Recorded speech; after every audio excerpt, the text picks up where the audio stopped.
And the winner is... And the winner is... Gosh, what's with all the award shows? And the winner is... Congratulations, and I now ask you to step forward to receive your Nobel Prizes. Nobel Prize? What's that?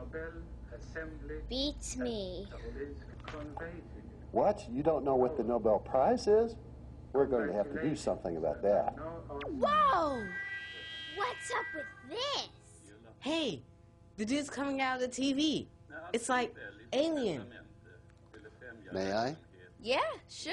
Why not? So, what's your story? Well, my name is Farid Murad. You can call me Fred. I'm a doctor and a researcher and a scientist at the University of Texas Houston Medical School. And oh, by the way, I got the Nobel Prize in Medicine in 1998. So, what is the Nobel Prize, anyway? Well, the Nobel Prize is one of the greatest awards you can get in the world. Uh-huh. It's recognition from other scientists. So? Well, you get to be on TV all over the world. There's a big party in Sweden. You even get to meet the king and queen of Sweden. You get a gold medal, and then, of course, there's the money. Money? Party? Royalty? Yeah. Maybe it'd be better if I show you. May I? Sure. Thanks. Oh, thanks, Fred. Welcome to my world of science and my laboratory. You know, the Nobel Prize wouldn't even be around if it weren't for dynamite. Anyway, Alfred Nobel, the Swedish inventor and businessman who created the Nobel Prizes, was the guy that created dynamite. Nitroglycerin is the explosive chemical in dynamite. And even though it was very dangerous, Mr. Nobel figured out a way to contain nitroglycerin so that it could be put to good use, like to build stuff. You could say his discovery rocked the world. But nitroglycerin has other uses. When Nobel started having heart problems, his doctor actually prescribed nitroglycerin for his heart. But Nobel said, "No way!" So he blew it. He figured anything that could blow stuff up can't be good for your heart. Nobody knew why it worked, but it did. 100 years later, Dr. Murad stopped to ask why nitroglycerin helps chest pain. And he shared the 1998 Nobel Prize in Medicine with Dr. Robert Furchgott and Dr. Louis Ignarro for figuring it out. So you're the dude that figured out why nitroglycerin helped people's hearts? Well, yeah. So? So what? So why does it work? We were trying to answer the question as to how nitroglycerin works to help with chest pain. I did experiments, observed the results, and collected data. Then I found out if what I thought was right or wrong. Anyway, what I did find was that nitroglycerin releases nitric oxide, and that nitric oxide does a lot of important stuff in the body. So what is nitric oxide, and what exactly did you figure out about it that got you this Nobel Prize? Let me show you. It protects the heart, it stimulates the brain, it kills bacteria, and it's a real gas. It's nitric oxide. No one can say no to NO.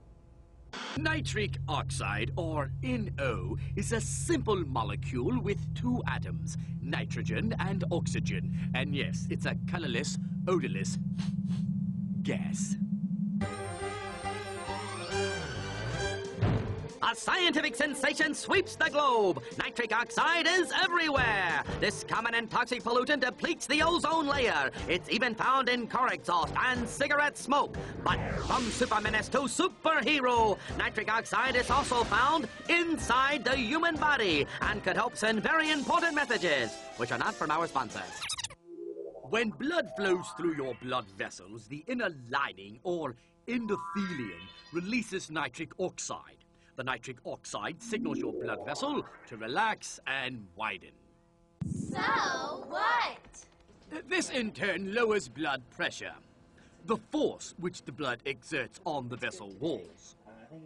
If your blood vessels make enough nitric oxide to signal your blood vessels to relax, then your blood flows on through no problem. But if blood doesn't flow through, blood clots form. Then... And that's not all.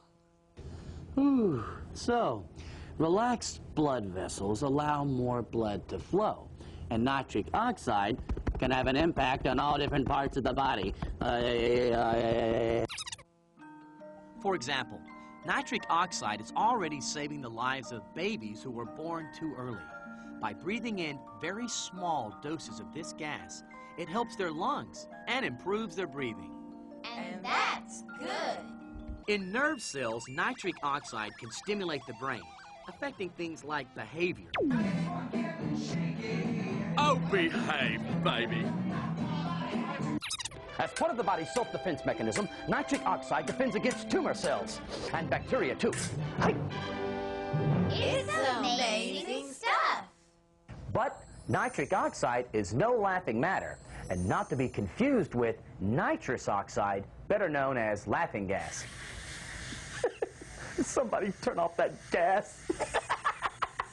So how do you think of all that anyway? Well, over time, I became very interested in how cells talk to each other. But most other scientists didn't think that was very important.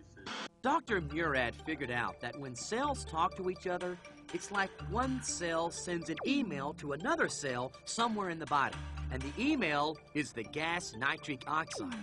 The email can break into another cell and take over how the other cell works. It may contain a message, like instructions for a blood vessel to relax.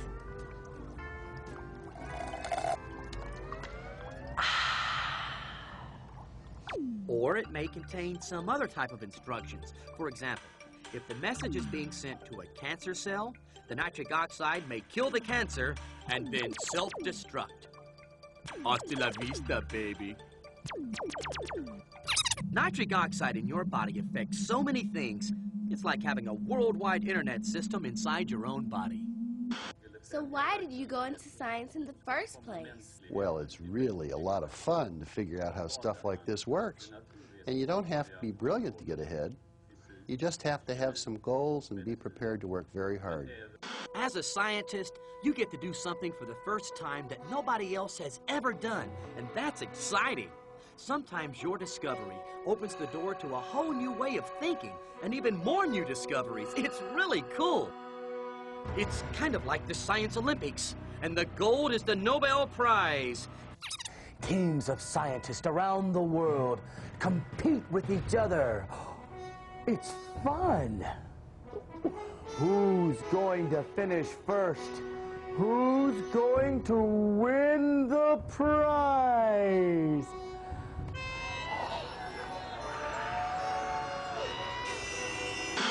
One of you could be a Nobel Prize winner someday. Who knows? Hey, I had some more questions. Yeah, me too. Well, I guess we'll have to find out more on our own. Maybe we could check the internet. Yeah, and look up science and the Nobel Prize.